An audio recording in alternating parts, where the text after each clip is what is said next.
Money. My one true love. It's the universal language. It makes the world go round, and you can use it to get a PS5, which is really the only important thing you need to know it does. God, I want one so bad. Hi again, guys, and welcome back to a PSA about abstinence and why it doesn't work. Today we're going to be listening to a couple strangers decide who amongst them gets $1,000. This is a series from The Cut, which sounds like a channel name you think of if you were really into being a barber or editing or getting kicked off sports teams, basically anything other than what this channel is about, where 7 of whatever type of person have to choose which of them deserves $1,000 the most. Or I guess, alternatively, whoever can maneuver everybody else the best to get it for themselves. I'm not really sure, I've never watched one of these before, so let's give it a shot. Before that though, be sure to subscribe with notifications on. The chances are you aren't, and if you don't subscribe, then I will cut you. The game is 1,000 to 1. We're gonna do 4 elimination rounds until we get down to 3 people. The 3 that are left have to unanimously decide who leaves with $1,000. You know, that's an interesting idea, super fun to watch, I'm sure, but it would make an even better jigsaw scenario. 7 strangers wake up in a dark room. They don't remember a damn thing. Suddenly, an audio plays. Hello,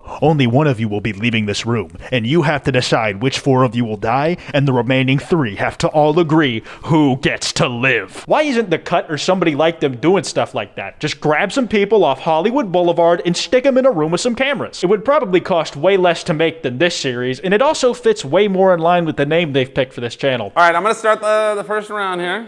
Oh shit, okay. Cool. Want to do like a pitch? Yeah, my decision is going to be influenced by what you need the money for. Right. Yeah. This is Convince Me Why You're the Best Person in the Room and Everybody Else Sucks, the game show. I think your best strategy here would be to come up with the most believable sob story. My mother is bedridden and hasn't been able to leave it on her own in 4 years. She thinks the floor is genuinely lava and cannot work because of it. Ideally, it's something like that, stuff that actually happened so people will buy it. And if this sounds a little cutthroat to you, that's because it is. It's the name of the channel, stupid. It's referring to how everybody in their videos has to backstab the others to get what they want. And besides, these are complete strangers. They're not gonna know if you're lying. Maybe the floor in your house is lava. They can't call you on your shit. Because of that, your best bet is to get the bag and get out of there. I'm Chris. I'm a carpenter. Not that that really matters, but I enjoy helping people, and I'm the guy that pulls over on the side of the road to helps you out, fix your flat tire. I've probably fixed like at least 20 people's flat tires without even thinking about it. Chris just panicking and fidgeting, trying to think of all the good things he's done in his life. I changed a person's flat tire.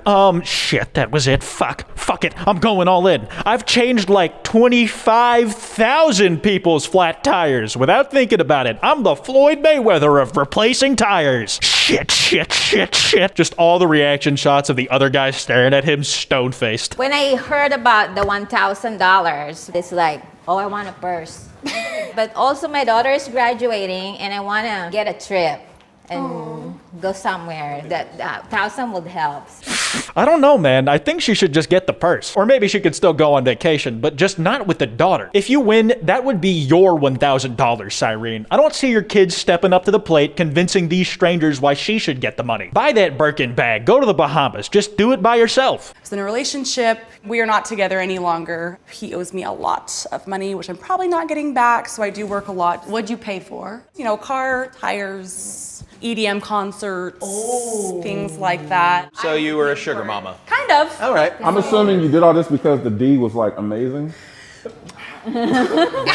Are we sure these are strangers? That is not something I would have the balls to say to someone I had just met. I would need to play at least like 1 game of Drunk Smash Bros with you before I said that shit to your face. Well, maybe I would say some weird stuff to strangers. It's hard to know because I haven't seen anybody in like a year. And also, I don't know any of you guys. You're all just sets of eyeballs watching me without telling me that you are, you creep. But that considered, I say all sorts of weird shit to you. I say even weirder stuff on my streams at twitch.tv/Kwite. I just want to, take $1,000 and treat my wife, maybe Disney or Vegas. So that's what I would like to do. This guy's name is literally Tiger, and with the $1,000, he wants to whisk his wife away to Vegas. He's even got his sleeves rolled up and the top button on his shirt open so you can see every part of his body that he can grow hair from. This guy is some superhero secret identity. I'm also going to vote for this gentleman here. Why? I do think that maybe some of us could use the money a little bit more.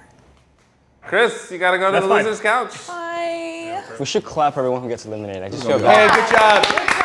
We should clap for the loser. Wow, talk about a participation trophy. I'm sure it was meant in a good and wholesome way, but holy fuck, the way it's cut, lol, makes it feel patronizing. Chris makes the walk of shame to the loser couch, and everybody claps for him in pity. I know the overalls guy took it to heart too. That is the smirk of a man about to commit a felony. He's putting together some kind of plan to ruin every single person he knows voted for him. Do we want to get to know each other more? Because like I have an idea. Explain like how you've been selfless, like how you've done something for somebody else, you know? Ha, this is Chris's idea of revenge. He wants to put every single one of them through what he did to himself. Now they have to pretend to be good people. Let's see how many flat tires they fixed without thinking about it. And then every single one of them comes out with some really virtuous and selfless story about going out of their way to do a good thing. It probably felt something like when you imagine a crowd naked to calm your nerves, but all you can think about is how hot they are. I don't have a story because I live through my moral compass, which is the golden rule. You should do one to others than you would like to be treated yourself. It's not a thing to me to go beyond for somebody else because it's not a task. It's just something that's effortless. So I don't accept that. Huh? I don't accept that.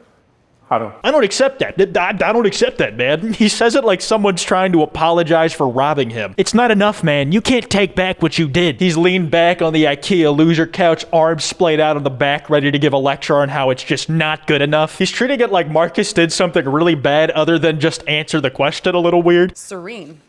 So it's 2-2-1? So it's a tie for 2-2-1. Jonathan and Debbie. Can we make whoever voted for me vote for one of the two? oh yeah, who voted for Serene? Oh, okay, hurry. Wow. I vote for Debbie, gosh.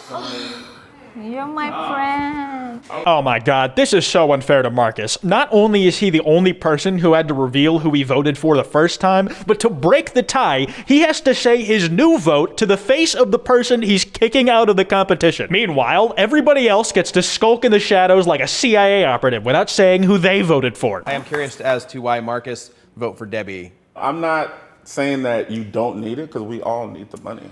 But I just feel like you're good. Okay, this is just cruel. First you make him reveal his vote twice while everybody else gets a pass, but now you're singling him out as the only person who has to explain his vote? Of course Tiger's the guy asking too. If he has to pay for his Vegas trip out of pocket, then he wants to know why, damn it. Who do you all think should come off of the couch and sit with you?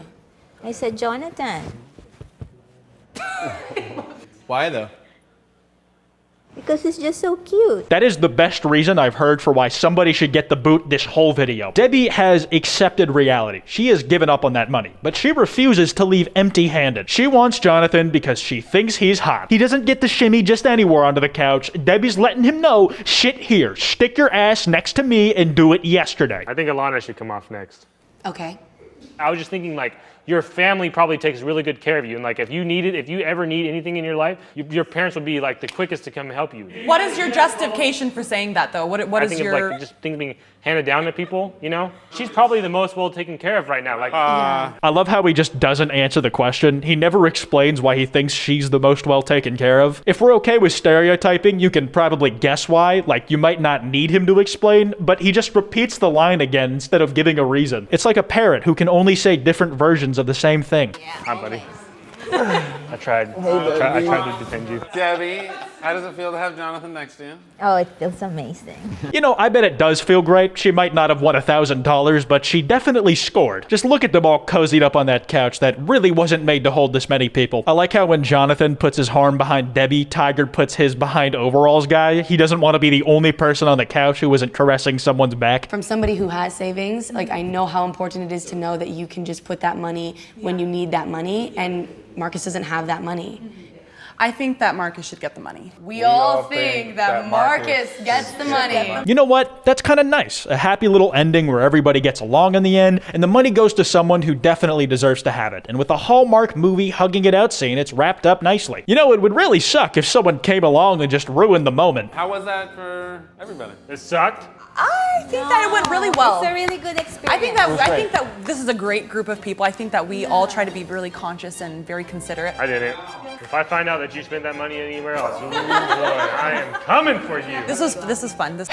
I swear to God, Chris is the only person here trying to have a bad time. Just an immediate, this sucked big fat donkey cock. If I knew I was gonna lose, I'd have just stayed in my new truck that I just bought. Everybody's saying, this was a really positive experience. I'm so glad I met these people. And he's guy's all mad because he didn't get some money to buy more red flannels with. I would be the same way. I came here to start a savings account, not do the right thing. Anyways, that's the end of the video. I hope you guys enjoyed watching some strangers try to get the others to give them $1,000. If you did, be sure to drop a like and subscribe with notifications on. If you're one of the elite, incredibly handsome few who made it to the end of the video, tell me what you would do to convince some strangers that you should get $1,000. For me, it's like I said, I would cheat. Remember, don't go after anyone I talked about in this video. It's just for fun at the end of the day, and it helps nobody when you do. You can follow me at twitch.tv/Kwite. That's twitch.tv/Kwite, where I stream some very cool and epic stuff. You can follow me on Twitter at Kwite, on Instagram at Kwite.png, and on TikTok at Kwite TikTok. Anyways, this has been Kwite, and I'll see you guys next time.